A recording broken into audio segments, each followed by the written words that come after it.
My understanding is that this is the first affordable housing funding that the county has ever asked or put into place.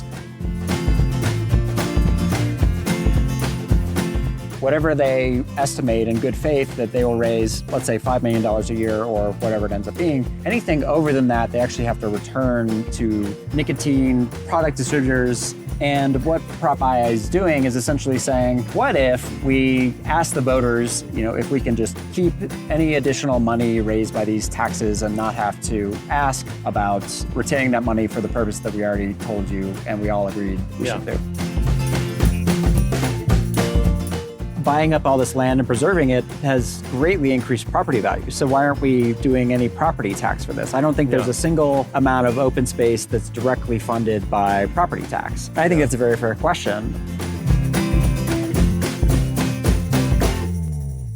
Hello, Boulder and the wider world. This is the Sharing Boulder podcast. My name is Philip Ogren, and for episode 47, I spoke with Eric Budd, who is a political activist and organizer who has been involved in various issues such as occupancy reform, even-year elections, and advocacy for cycling. He is also involved in various organizations including Boulder Progressives, Better Boulder, Boulder Housing Coalition, and Community Cycles, among others. In 2016, Eric started writing an annual voter's guide that he distributes widely around the city to help inform voters and promote his progressive values. These guides are rich with background information, links to relevant resources, and detailed commentary about the whys and whats of the various items on the ballot. We met at Park East Park and talked about the joys of mail-in voting, why Eric started his voter's guide, and then discussed the 7 ballot measures that City of Boulder voters will see on their ballots. 2 state measures, 2 county measures, and 3 city measures. We had ambitions to discuss the candidates too, but we ran out of time. I hope you enjoyed this deep dive into the 2023 ballot measures with Eric Budd.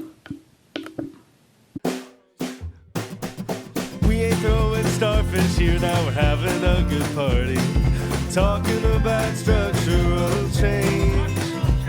We believe the land is sacred, even beneath that vacant parking lot, where the weeds are doing their best to express the need for something different.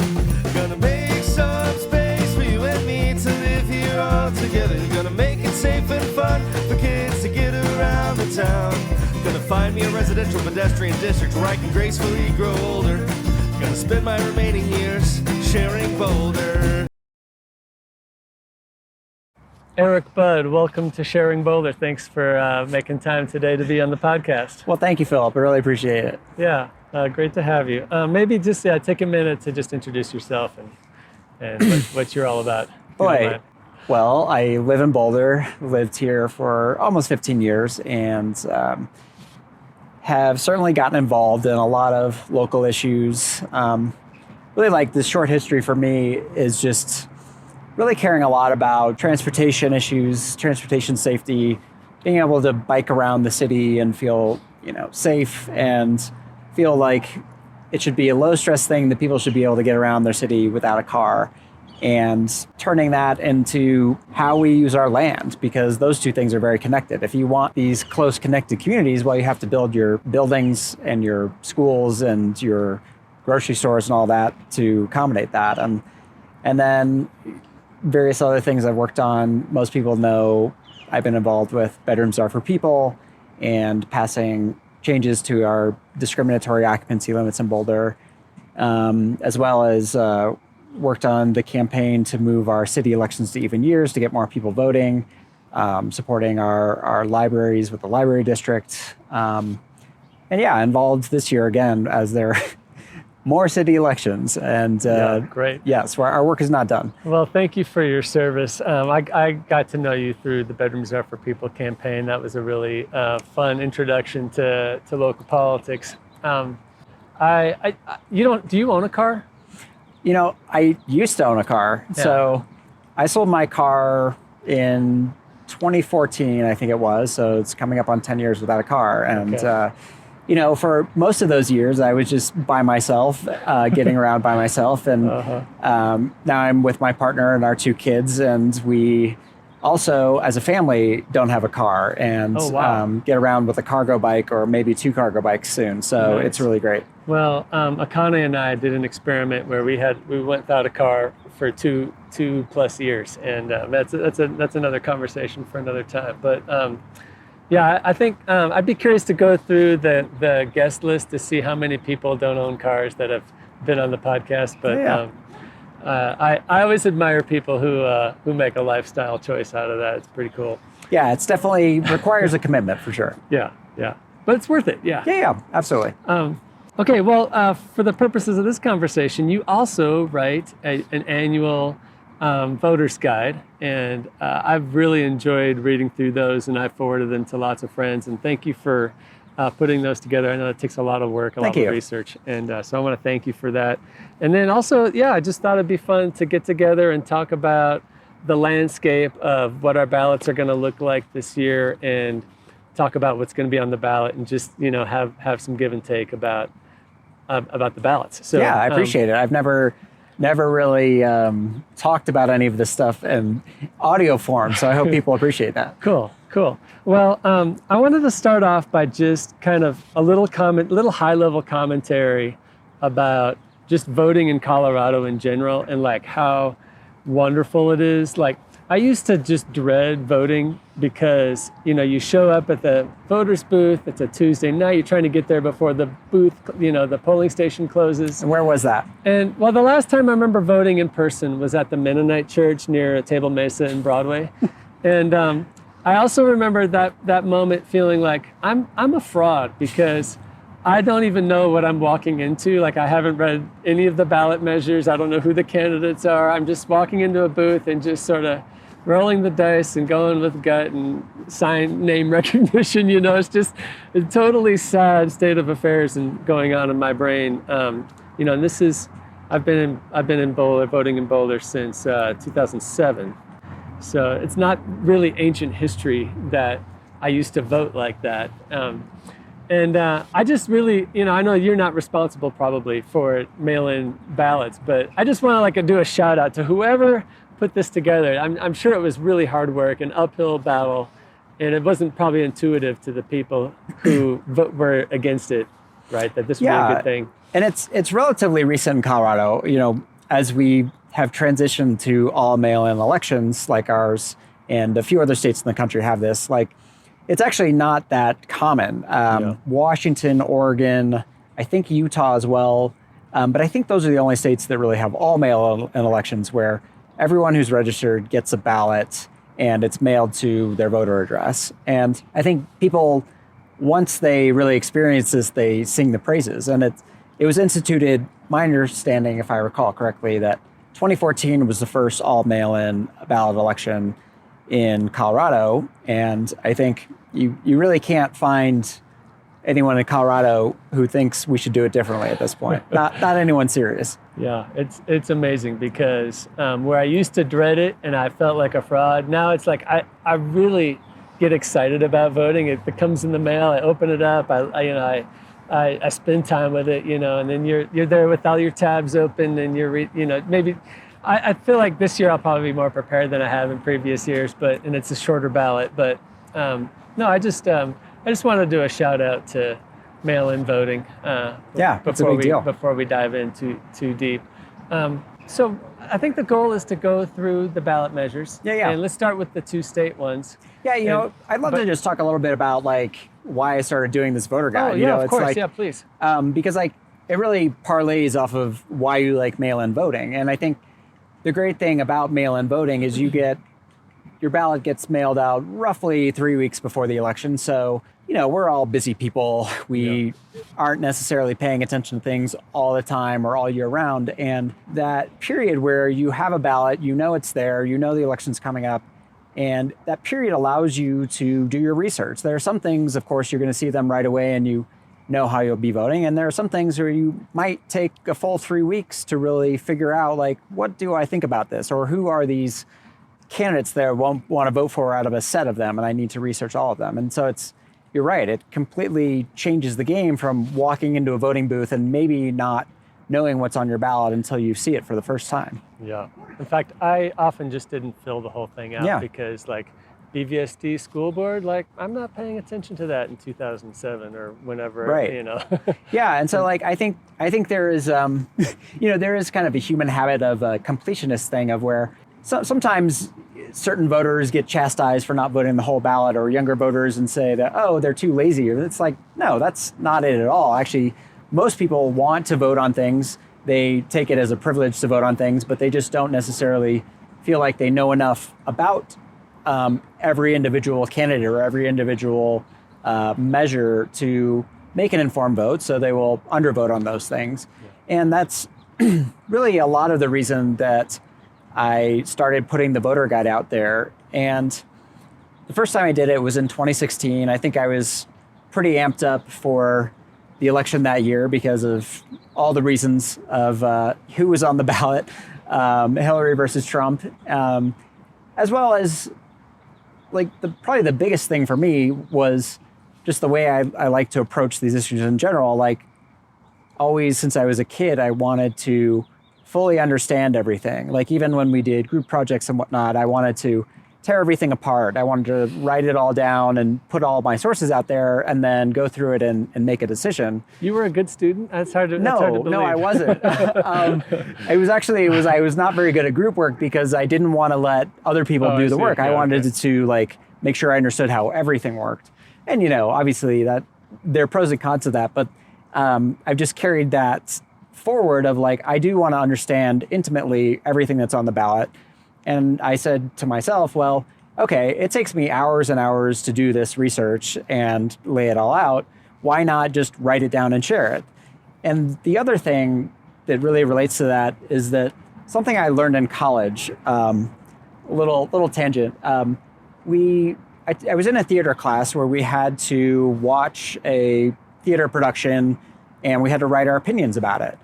And one of the things I took from this experience was, I watched a play that was at the local university across the street in Kansas City, and I watched it and I was like, I don't know, it's decent enough. It seemed like it was, well done enough. I enjoyed it enough, whatnot. And then when I went down and kind of we had to write a critique of this play, I really realized that there were a lot of things about it that I thought were, not very well done, and things that the added level of thought and detail it requires you to make to not just think about something, but actually write it down, sort of teach it in a way. Teaching is kind of a learning experience for the teacher as well. And so I thought that, well, this is great for me because I can really put down my thoughts in a way that I think is very defensible. And by the time I'm finished writing something, I know that I will have thought through it, every angle of it, and I need to be accountable to whoever I'm writing to. And so all of these things together, a lot of it came from my own self-interest, and I realized, well, I've got all of this stuff.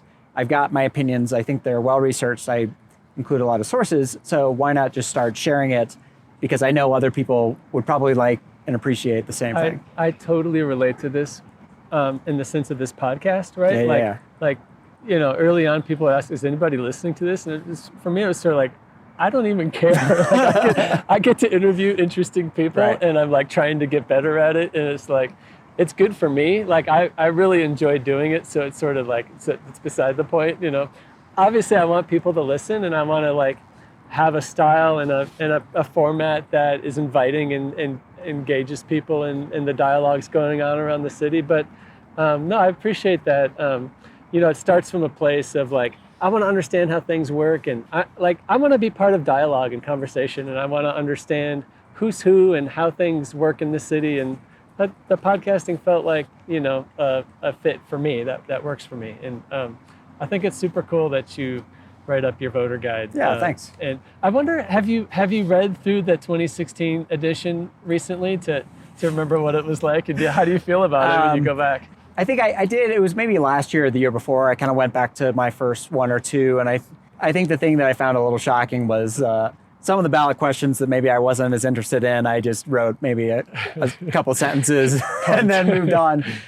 So I think I try to give like a minimum level of diligence on every item on the ballot. And I think that the standard I've kind of raised on that is like, well, link to all the sources about, the generation of this issue that we're voting on, and try to just include various resources. So at least if I am not writing that much on it, I'm sending people to resources of other people who have written more extensively as well. So so like on your ballot in the city of Boulder, when you'll get it, the first thing will be candidates. So there'll be candidates for city council, mayor, school board. I think we mentioned just talking about issues first, and then maybe we can talk about candidates later. Yeah, because I think the heart of what I see the work in my voter guide is about issues, because candidates are tricky for various reasons.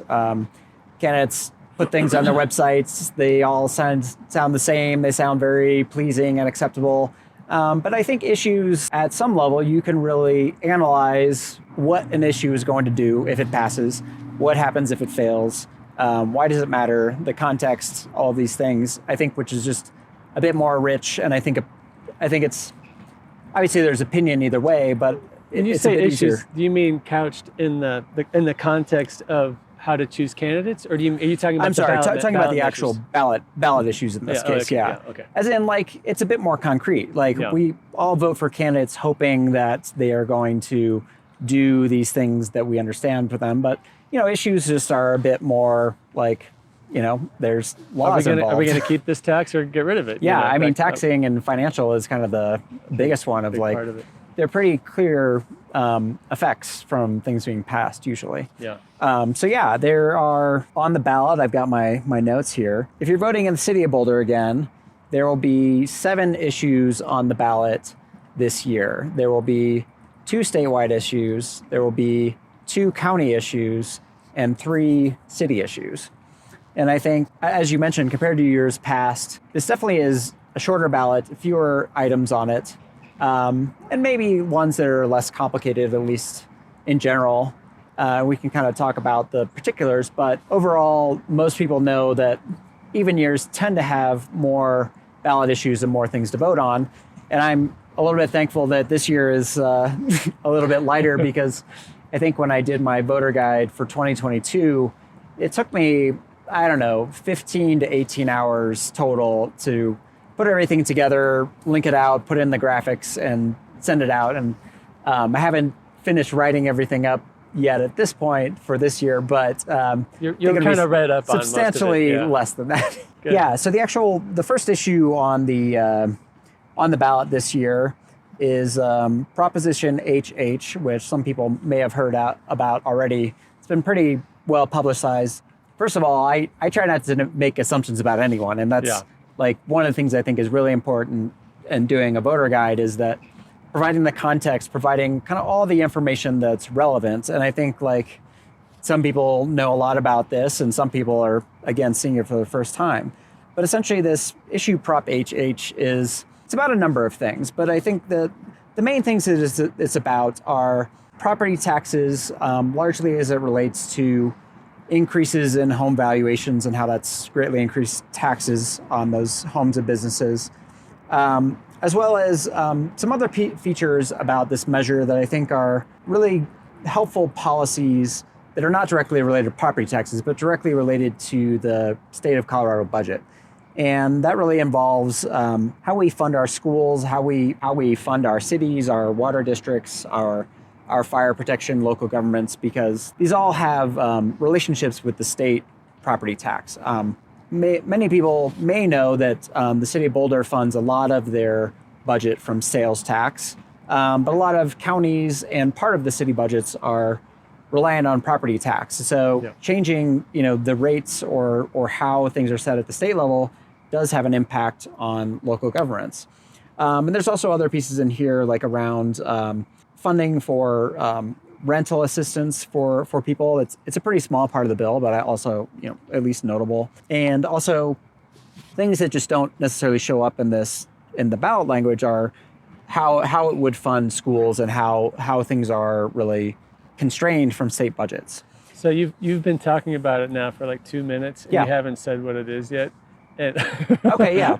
So it actually this is actually my difficulty with it, is I start reading it and I'm like, okay, there's this thing and there's this thing, and like it doesn't seem like a coherent ballot measure. It seems like it's kind of all over the map. Like it's going to reduce property taxes and increase overflow that they can keep based on Tabor, and I don't know. It feels like one of these things where it's like I'm cynical. It makes me cynical. And I'm not saying that the people who put the ballot measure together, but it feels like it's like some kind of crazy workaround Tabor somehow, because Tabor always ends up being at the middle of everything. But it also feels like kind of, I keep thinking that we ought to be encouraging higher property taxes from a progressive taxation point of view. And it seems like we're still like saying, hey, we want to lower your property taxes. And I'm kind of like, what's that about? Yeah, and I agree. And I guess I should have said this at the beginning. Like, I think this ballot issue is actually the hardest, most complex issue on the entire ballot. And that we're starting with this one. So I think everything you're saying is true. And the other context of this, I'm just going to try to talk about like all the context for this. And you mentioned some of it. But this measure was put on the ballot by the state legislature. And there is a bill that was passed from the legislature that does outline all of these details. So really what we're reading... Is it bipartisan? No. No, yeah. It's okay. We have a supermajority in both houses. That is correct. So yeah, this was a bill put on by the Democratic legislature, essentially. But the bill does outline all of these details. So when you're reading it as a voter, you're just going by the handful of words that they put in the summary of this. Yeah. But the details are incredibly complicated, frankly. And this is one case where the Colorado Blue Book, which I'll definitely link in my voter guide, is extremely useful. It goes through all of these graphs of changes in revenue. So property tax will slightly decrease, whereas funding for schools over the balance of this 10-year period that this bill would be in effect would be able to rise, greater than Tabor. And Tabor, we haven't explained yet, Tabor is in the Colorado Constitution, which is what it stands for is Taxpayers' Bill of Rights, is Tabor. And if you ever talk about state budgeting, Tabor is always a factor. Yeah. And part of the reason for that is that Tabor requires certain things about how the budget is set up. And also, it requires that we vote on new taxes or even renewing existing taxes.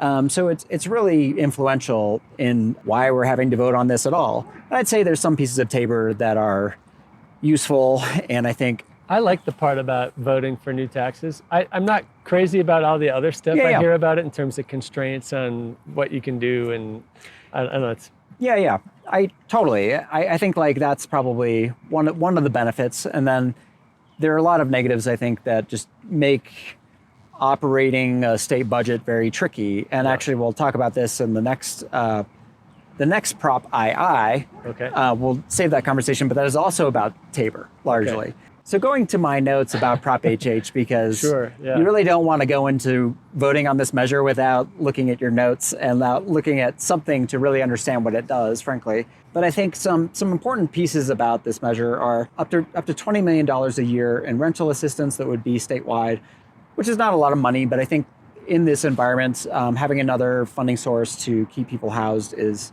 useful. I mentioned the Tabor cap on education funding really relates to this measure in that this will increase the cap for education specifically. So it will reimburse local governments under this. And this is something that a lot of education advocates have been hoping for a long time, is finding additional ways to use tax revenue to help fund our schools, because funding for schools in Colorado it's less than our comparable states, and we have very few mechanisms to actually change that. Yeah, we're well into the 40s in terms of like funding per pupil. Right. If I remember some of the rankings that I've seen in terms of how well Colorado does. Yeah, exactly. Yeah. And he talks about some other pieces of it. I think that the property tax refunds themselves are a bit more progressive than just a straight cut. And when I say progressive, I mean in the sense of taxation, meaning if you have a property that's worth $100,000, for example, you'll get $167 back to $177 roughly, Versus if you have a property that's $1 million, which not is 10 times 10x, that, yeah. it's not 10x. It's about 208 to 400. Okay. So Yeah. even if you make the argument, which I agree with, that property taxes should not decrease, the benefits are actually going more to people and businesses that are on the lower end of the property scale. So if we're going to do this, that's actually a reasonable way to do it. You're for the measure, I assume. Yeah. We haven't gotten to that, but that is true. And I'll talk about some of the reasons why. So there's a one-time piece of this as well, which is the whole mechanism that they're using to essentially pay for this property tax decrease and the additional funding for education and rental assistance, et cetera, is backfilling from what's typically known as a Tabor refund.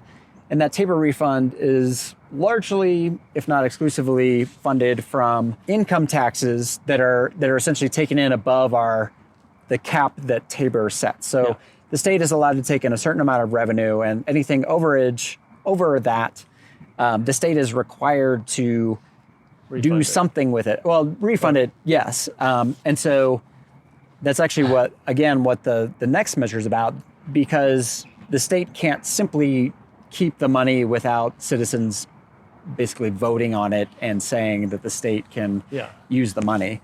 And so for 2023, there is going to be a change as well on the Tabor refunds. So this is a piece that probably benefits low income folks the most, which is Tabor refunds are normally taking that whole pot of money for the state, and they will give it back to people based on income back tax proportionally bracket. to how much they gave in. Exactly, based on income, yeah. And so normally there are 5 brackets for that, meaning, if you make, let's see, what are these? Different income brackets. Yeah, essentially the midpoint is about $100,000 a year. So, but there are different brackets. So you would have, if you're making less than that, you would get, a percentage of that, like as low as like 628 was looked at for like the lower end of the scale, versus if you were making over $278,000 a year, you were projected to get $2,000 back. And so for the 2023 tax filing that people will be doing starting next year, if this passes, it will be just a flat return of tax money, which is, again, thinking about progressive policy, essentially taxing higher income earners more, not more rate, but just more money, and then redistributing that to lower income earners is a progressive policy. Yeah. And so that would go into effect just for 2023 tax year, but still, I think, a benefit to people who are at the lower end of the income scale. And so you could certainly make a case, well, why don't we just do that all the time? Unfortunately, that's not what was proposed, but I think overall, I think is a good progressive policy. And these are like mechanisms that kick in under certain circumstances, right? Like there's not always a refund. That's correct. Yeah. And this is all going from the projection that the state is saying. And I think it's a pretty sure bet that we will make these numbers for next year. But then this bill that we're talking about has a 10-year lifetime, meaning it sunsets after 10 years. And so as you go each year out into the future, the projections are, of course, more and more potentially variable. What is the sunset for? Is it because you never know? Like maybe we find ourselves, 10 years from now, we're like, oh, this never worked the way we thought it would, and now there's this big political battle. Or what's the actual thinking of the lawmakers who put the sunset in there? That's a good question. I haven't researched enough to know kind of what people have said about this. My presumption is that you and I and a lot of people think that Colorado's in a housing crisis. We've had a lot of influx in people, and we've had housing that hasn't kept up, along with kind of the U.S. housing crunch of housing prices generally rising all over the U.S. and obviously interest rates going up. I think there's a lot of near-term crunch. We've had a lot of valuation increase, so a lot of the benefits are really over the short term. It is driven by current market conditions, which may be completely different 10 years from now. Right, and so I think that's a lot of it. I think we are acknowledging too that this is taking revenue from income taxes essentially to backfill property tax loss. So 10 years from now, it may make more sense to let this lapse under the assumption that valuations are not going to continue accelerating at this pace that we've seen. So let's let this lapse, or at that time maybe pass a different policy so that we're not locked into this forever. My presumption is that's largely where the idea is coming from. Well, I guess I can say I'm glad we're not using sales tax to backfill a property tax, But income, I guess that's probably better than sales tax. But. Yeah, so I think like part of the reasons to talk about like why I support this or why this has been a pressing issue, I think as much challenges as I have with a property tax cut at all, I think acknowledging that the very steep increases in property taxes is a hardship, both for homeowners and for renters who are, those taxes are largely getting passed on to renters, as well as there's a constant threat at the state level of Republicans and right-leaning groups, which are essentially pushing for a property tax cut without any of these benefits. Gotcha. There's a measure already being prepared for 2024 that is just going to put essentially there's a couple different measures, but the one that would be the most damaging is a measure that's been proposed to limit property tax increases to, I think it's 3% a year, essentially. And this is very similar to what's been done in California with what's known as Prop 13, which essentially says the value of your house or your property can grow and grow and grow, but the tax burden will not. And so it creates all these perverse incentives of never sell your house, growing the value of your property, never selling it because it's now an asset now that you own it, and also every year not increasing additional amounts to our schools or our local governments or whatever is using that property valuation. And so I think part of the political motivation is to stem off a lot of this, like these really bad effects from property tax cuts that could be permanently in our Constitution is essentially what that one of these versions of the measures wants to do. So HH kind of takes some of the wind out of the sails of a move in that direction. Yeah, and I think uses some of this money, I think, in more progressive ways that I've outlined. So, great. Those are the reasons that I'm a yes on this. And I think you certainly could make this policy more progressive, but kind of given these various dynamics. In the world we live in. Yeah. In the state of Colorado politics. I think it makes sense. And so I'll be saying vote yes on this. Cool. Thank you. Well, so let's see. How long did we spend on that first one? I know they're not all... that was the most involved one. I plan on not spending as much time on any other ballot issue. So. That's okay. Yeah, so, well, tell us about II. I think, I haven't read anything about this one. I don't even know what this I think II is actually much easier, frankly. So Prop II, the second measure on the ballot from the statewide perspective, and we talked about Tabor quite a bit on that first issue. And the Prop II is essentially all about Tabor. And it's actually rehashing an issue that we all voted on in 2020. And that is, there was Proposition EE in 2020, which raised a tax on cigarettes that was going to be used for, I think, primarily school funding. And early education. In this case, preschool, yeah. I don't remember, I'd have to look up exactly how much that passed by. I think it was fairly significant. I think there was a pretty broad agreement on it. All Prop II is saying is when we set these ballot measures, we say we expect to raise X amount of money by them. That's the estimate. And then the state is essentially held to that. Whatever they estimate in good faith that they will raise, let's say $5 million a year or whatever it ends up being, anything over than that, they actually have to return to the voters, the taxpayers, because of Tabor. And what Prop II is doing is essentially saying, what if we ask the voters, if we can just keep any additional money raised by these taxes and not have to ask or whatnot about retaining that money for the purpose that we already told you and we all agreed that we should do. And in this case, if when the tax is returned, it doesn't go back to cigarette buyers, citizens. It's not part of like a Tabor refund at the end of the year, is it?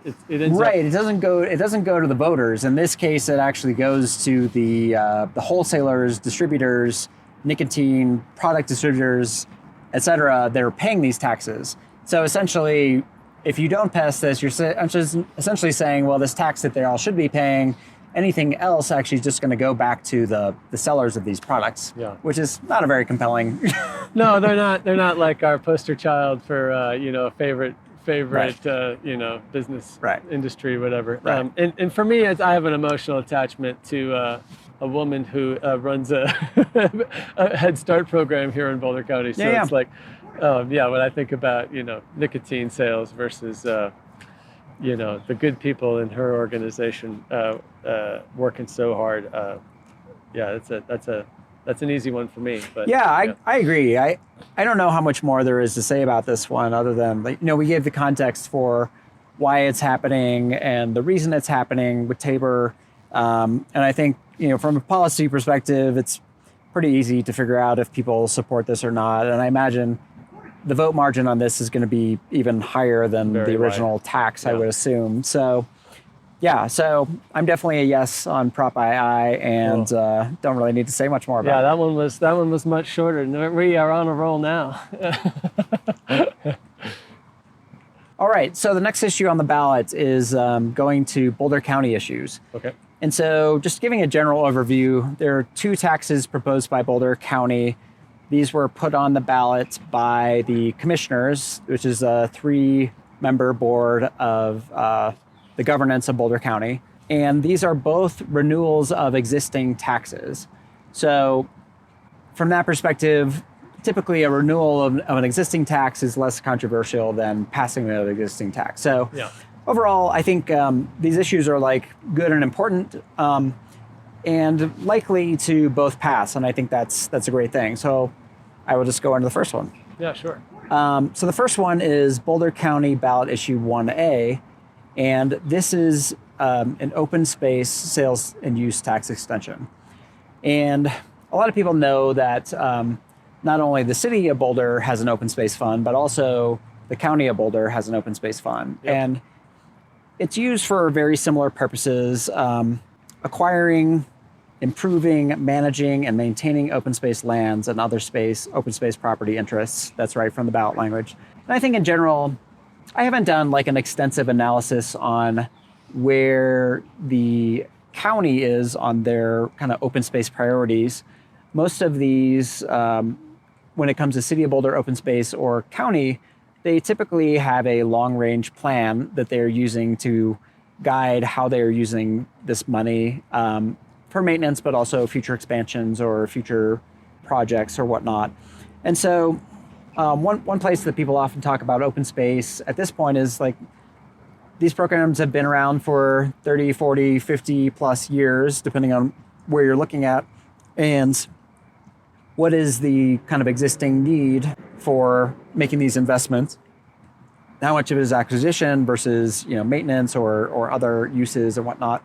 I think that's a great question. This money is typically less used for acquisition at this point, especially at the city level. But I think there are definitely, as you do take more of the land and preserve it, that does typically mean that some of the existing parcels, may have increased in value, or if you want to get a very specific piece of land as opposed to general areas that are typically lower demand, it does require funds to do that may increase as the years increase. And so overall, I'm in favor of this measure. I think it's especially compared to the issue we're going to talk about next, which is about affordable housing. This tax, the sales tax, is 0.05% versus the housing sales tax we'll be talking about is 0.185%. So this is actually only about a little more than a fourth of the money that we're going to be talking about for housing.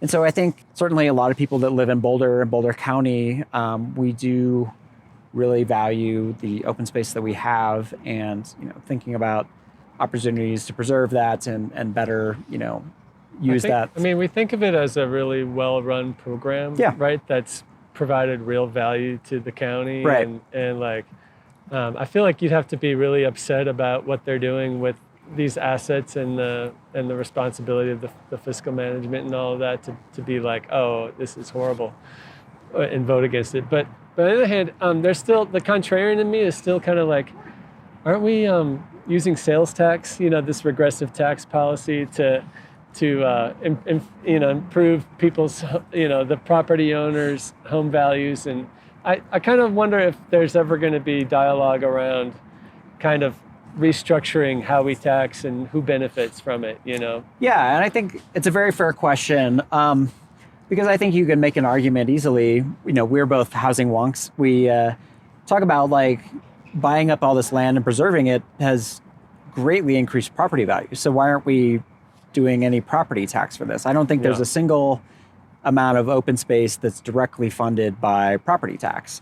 And I think that's a very fair question. I think the flip side on this is that when you think about the use and visitation, in general, kind of like allure of open space, it's not just for the people that live here. Yep. A lot of the statistics I see for visitors to Chautauqua, for example, which is in the city of Boulder, typically runs about a third of the users are city of Boulder residents, about a third are county residents, Boulder County, and then about a third just come from all over the place, either other parts in the Front Range, tourists, people just visiting and whatnot. And I'm fine with taxing the crap out of tourists. Well, yeah, and most people are, to some right? extent, And so, like, I think if you were maybe thinking about a mastermind of this sort of thing, that you would have part of the taxes for open space paid for by property owners and part of it paid by sales tax, and I think that'd be reasonable. I think it's almost entirely sales tax funded, so certainly a critique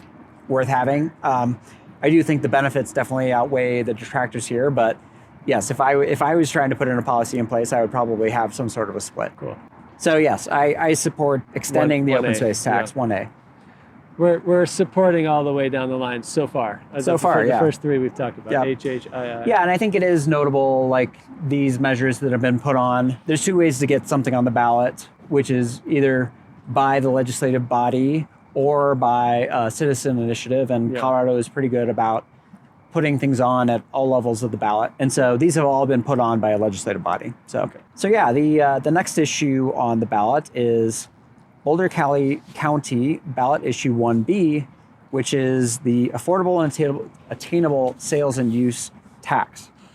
And so one thing that I want to, that is still a work item for me, which is about the context of this, is that my understanding is that this is a renewal of a tax that was originally put in place for flood recovery in Boulder County, because 10 years ago we had a historic rain event and flooding event, which at the time people said was so extensive that it's going to take us 5 or 10 years to fully recover from this, meaning all the damage to roads and trails and infrastructure and all of that sort of thing.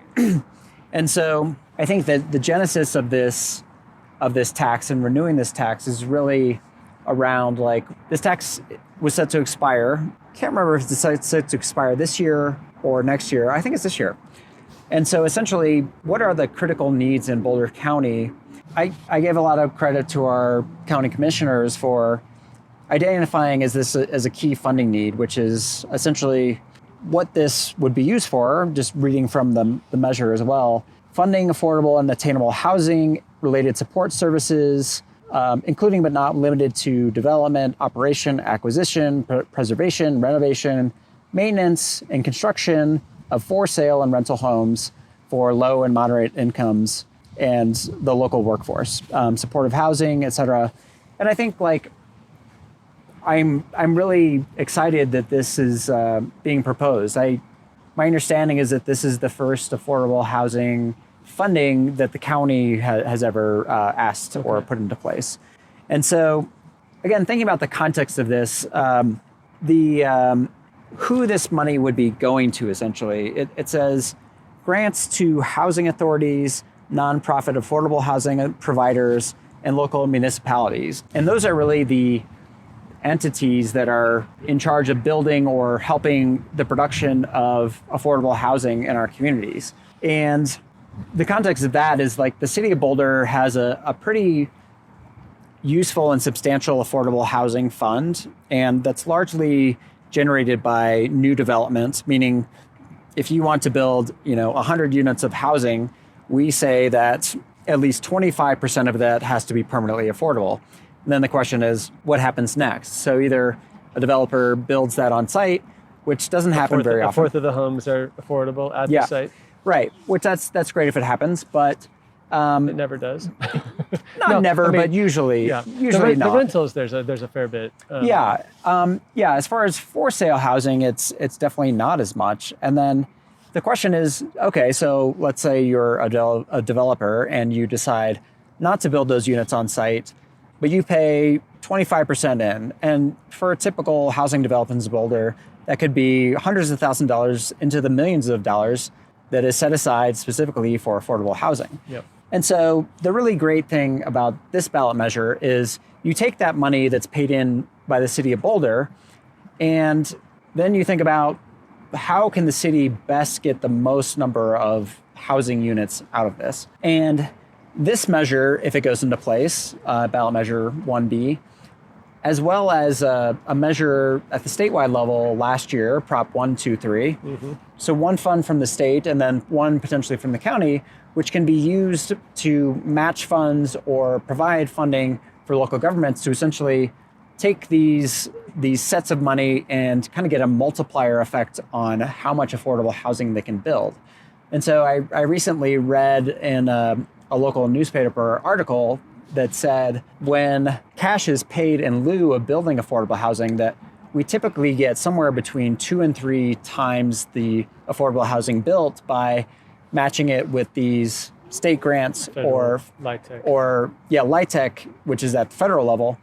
And now we're going to have potentially an additional way that we can match funds at the county level. There's a whole, set of challenges with building affordable housing that relate to zoning and land use and all that. And those are things that we continue to work on. But like providing these mechanisms to actually build the housing through a funding mechanism having funding there is huge. So yes, then the next piece is how can we change our zoning so that when we have the money, we can actually get the most out of it, build more transit-friendly, less car-heavy type of development. So I see this as kind of like part and parcel what's really important to help us get out of this affordable housing crisis. Awesome. So you said it was 0.18%. I don't know what that translates into millions of dollars of per year. Does it say what the expected revenue is for that? It actually doesn't. And oftentimes it will say it in the measure text itself. And so that's a research item for me. All right. At the county level, I would have to guess that it's going to be in the tens of millions of dollars a year at the county level, just off the cuff. Yeah. So I'll have an exact answer for you in my voter guide. I was just curious. You had the notes in front of you, so I thought maybe you had it. All right, so we did the 2 state and the 2 county, and now we're on to our 3. We have a ballot measure and 2 ballot questions. Do you know the difference between a measure and a question? Well, yeah, typically they're referred to as ballot issue or ballot question. Oh, sorry, yeah, ballot issue or question. Yeah, not measure.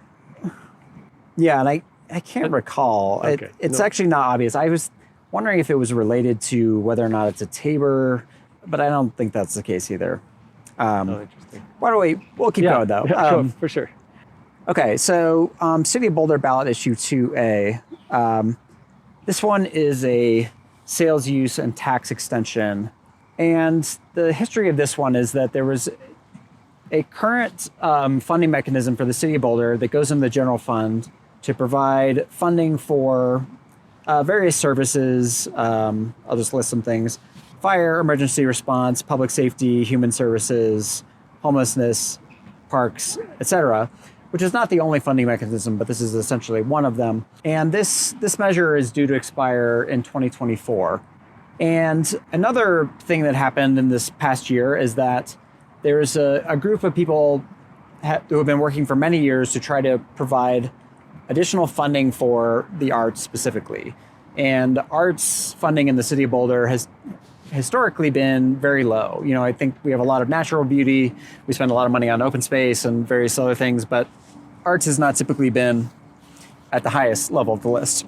And so this group of folks essentially said, well, this tax renewal is coming up. Why don't we put a measure on the ballot to take this tax renewal that the city is using and direct it solely to the arts? And the total amount of money that this entire tax would generate is about $7 million. And so that would essentially, if that measure had just gone through fully, then the city would have had to reduce their budgets by roughly $7 million a year for those other things I mentioned, which are critical services, and then dedicate this solely to the arts. And so City Council, seeing this kind of coming head on, decided they had several options that they could go forth here. The city could go... So this measure that you're talking, this ballot issue is a direct response to the next one we're about to talk about? Well, there's actually only one measure on the ballot, but I'll talk about that. So, so the City Council basically had three paths that they could have taken. They could have said, okay, arts group, you can have your measure on the ballot. We'll have our measure on the ballot. We'll basically be fighting over this money. And the way that the city charter handles this is that because they're conflicting, whichever one got more votes in favor, or assuming they both passed, whichever one got more votes in favor, then that would be the one that would prevail. Yeah. And so obviously this sets up like this very risky proposition for both sides, right? Right. And so, that wasn't something that anyone wanted. So another option that could have happened earlier this year is the arts group could have said, well, let's not try to go after this existing money. Let's pass a new tax just for the arts. But obviously they didn't make that choice. I think they maybe wanted to drive towards an outcome like this. The reason that a group might not want to do that is then it's the whole idea of passing a new tax versus renewing an existing tax. And people are so much more willing to renew an existing tax than pass a new tax. They didn't want to take that route. And so given that we're in this potential head-to-head scenario, the city council negotiated with this group and determined that a compromise is essentially the best path forward. Okay. And of course, there are trade-offs for this. That means less potential money going to the arts, and also the city essentially has to change their budgeting to have a reduction in future years. So they're taking that $7 million and kind of splitting it down the middle. Is that half of it to the arts, half of it to what it was going to before? Is that? I think that's generally true.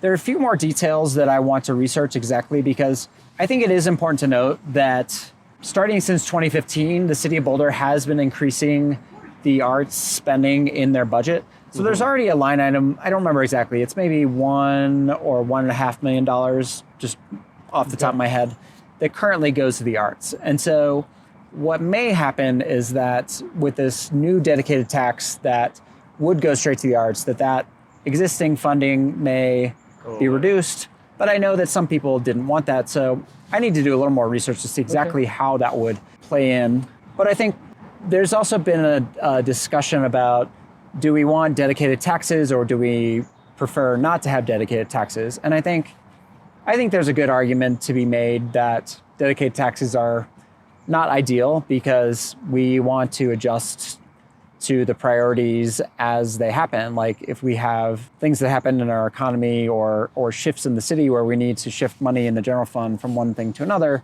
that a dedicated tax is not ideal. Flip side, of course, is that, well, without a dedicated tax for the arts, you can just cut the arts, cut it, and keep cutting it until you don't have a significant amount of money going to it. But then, of course, the question is like, where else are you going to cut? And we always have to make these choices. So I think that's kind of the full context of like where this measure came from and what it would do, essentially.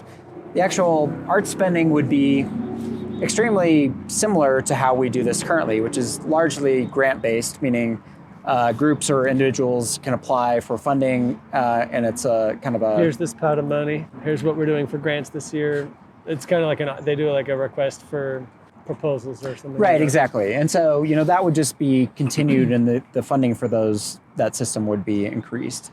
I think this is a reasonable compromise. And going back to the sales tax versus property tax idea, I also agree that I would like to see additional funding for the city be more property tax based, which is more stable. It's typically more progressive than sales taxes. And you can make the case that actually having a sales tax to fund the arts is reasonable, because you're going to potentially draw people into our community that would not otherwise be coming to our community, and that there's kind of a multiplier effect in these taxes. When you put it into the economy through like additional productions or whatnot, then that tends to actually come back to the city through increased spending, which is again taxed at a low rate and comes back into the city coffers. So I just had a brainstorm. One of my biggest complaints about the Safeway here. We're at Park East Park, so there's a Safeway less than half a mile from here. And every now and then, I don't know if you've ever been over there when there's a musician playing in the parking lot. There's no place for them to stand, you know? Yeah, and I sure. wonder, it seems like a great grant proposal that I would love to put a rubber stamp on would be like, hey, let's make a little space here for these wonderful musicians to come actually be welcome and to have a place to stand and perform. Yeah, Anyways. for sure. I mean, I've got all kinds of ideas of how to change the asphalt that sits fallow over there year after year. But yeah, just got to convince the property owner to do that. Yeah, okay. So, given where this measure stands, like I think my personal preference would have been a slight increase in sales tax to pay for this or a compromise, but that's not the direction that the council went with this. But given that, I think this is a reasonable compromise. I personally think the additional art spending is important for Boulder, especially as it relates to diversity and bringing more people to Boulder that wouldn't otherwise. Yeah. What else we got left? We got two more ballot questions. Yeah. Yeah. City of Boulder ballot question 2B. Out of all the things on the city ballot, this one is probably talked about the least because it's perhaps the most boring. The reason is because it says the description, elections, administrative, charter, cleanup. Okay, yeah. And honestly, this is one of those things where you read it and it sounds like it's an administrative thing. It sounds like, well, why don't they just do this? And the reason this has to be put to the voters is that anything related to election law has to be passed by the voters. It's good that our city officials can't change election laws, and this is just one of those things that they have to ask us. Well, you can imagine if they didn't have to, it wouldn't be so boring. Right. Right? They might be like, hey, let's do something. We can do whatever we want, so let's do what we want to. Right. And so to just give a brief description of what these are, it's related to citizen petitions. And, as someone involved in Bedrooms Are for People and you as well, yeah, right. like, This actually matters. This actually, hits home to me because it relates to the amount of time before so when you determine when a petition is due to go on the ballot for any particular year. So like the election this year is November 7th. Essentially what the charter currently says is if you want to submit something for the ballot this year as a citizen petition, you have to submit it no later than 150 days before. Yep. And right now that's about June 5th, roughly.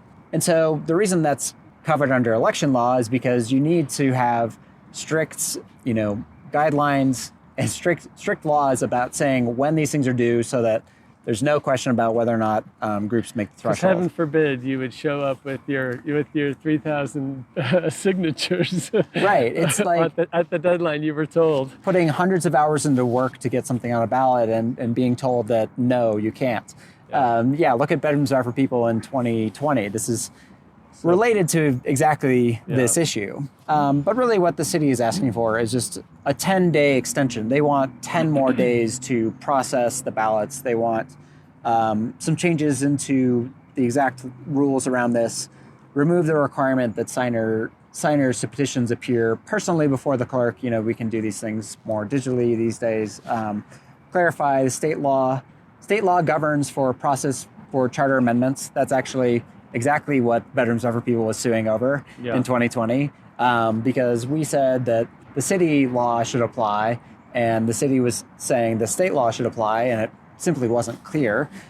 So that's really useful. I'll write about that more when I write this up. Oh man. Overall, I think this is a pretty benign change, and it's reasonable for the city to want to do this, and it doesn't put any additional constraints really on the citizens because the actual amount of days you have to collect signatures to get something on the ballot is the same. It's 180.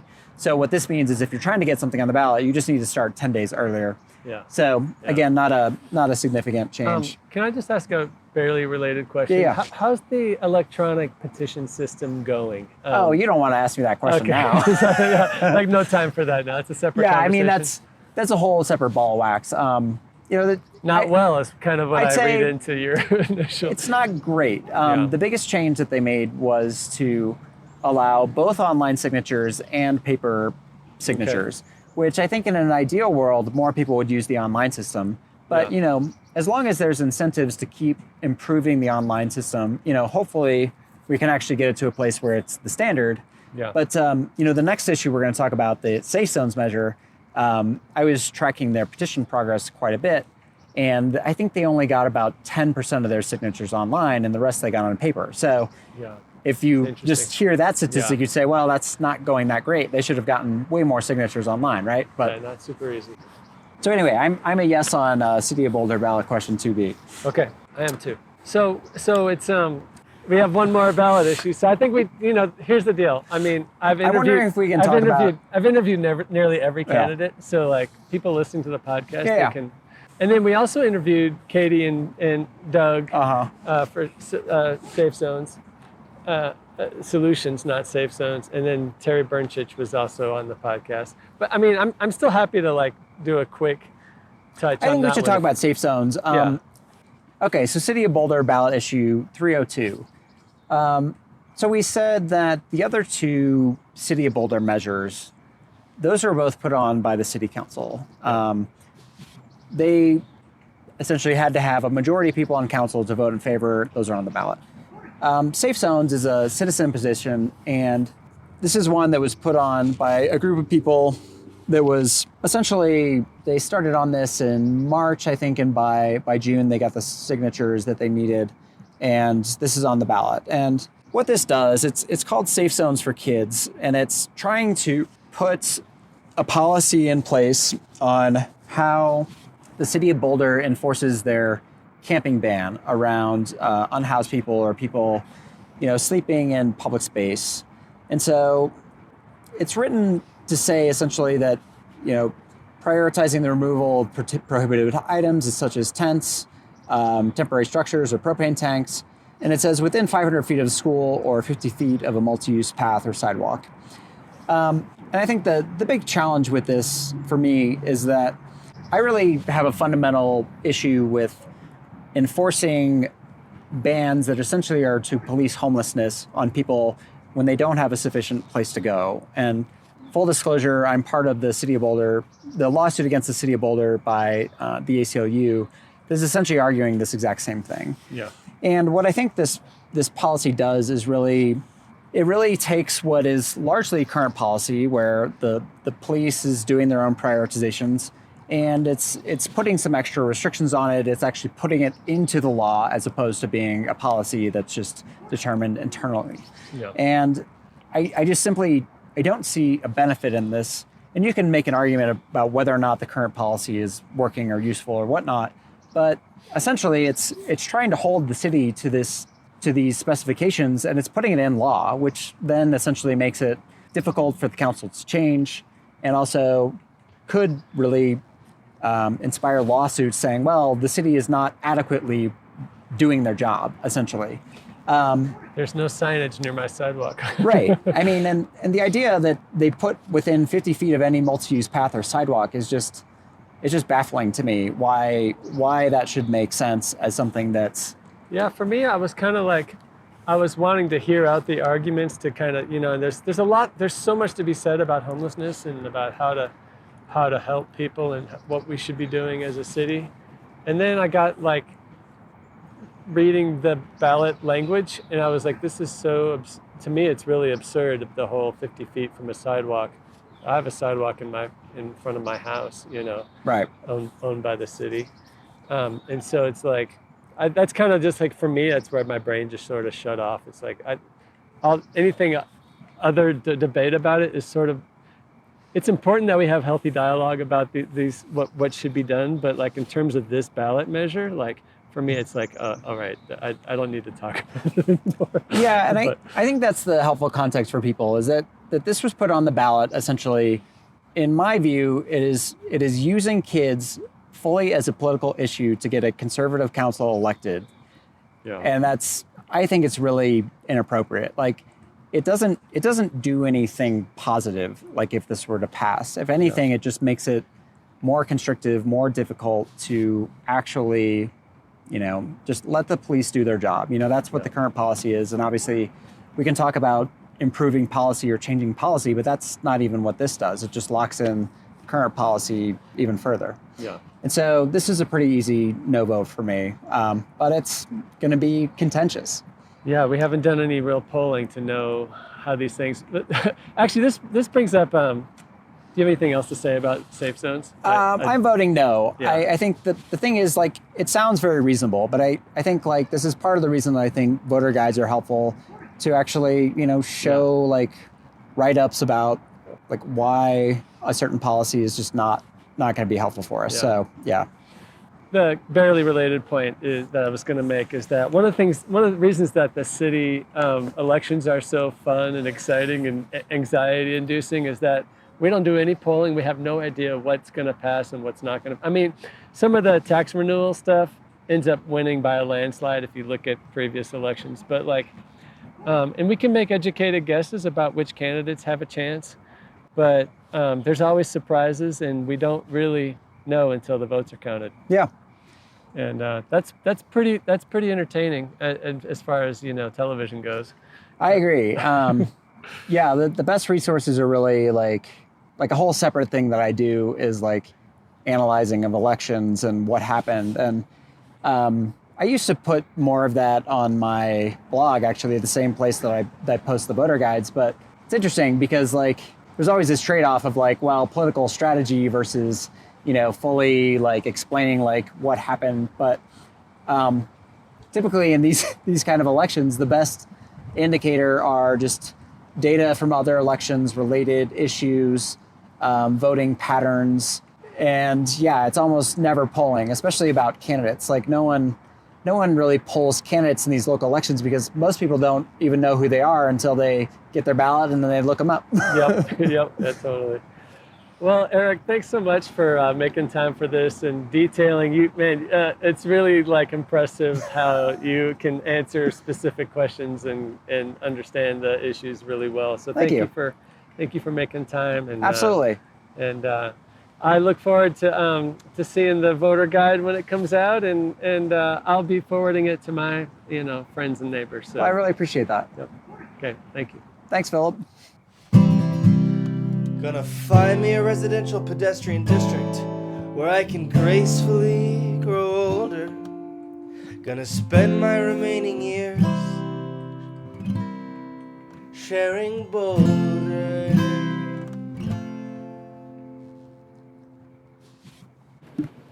Thank you for listening to Sharing Boulder. Please support the podcast by sharing it with your friends and neighbors. You can contact me at linktree/Philip Ogren, which you can find by visiting sharingboulder.us, where you can also find show notes and previous episodes. This episode of Sharing Boulder was produced by Philip Ogren and edited by Katie Avery. The music was created by Nathaniel Ogren and Sack Lunch. Keep sharing, Boulder.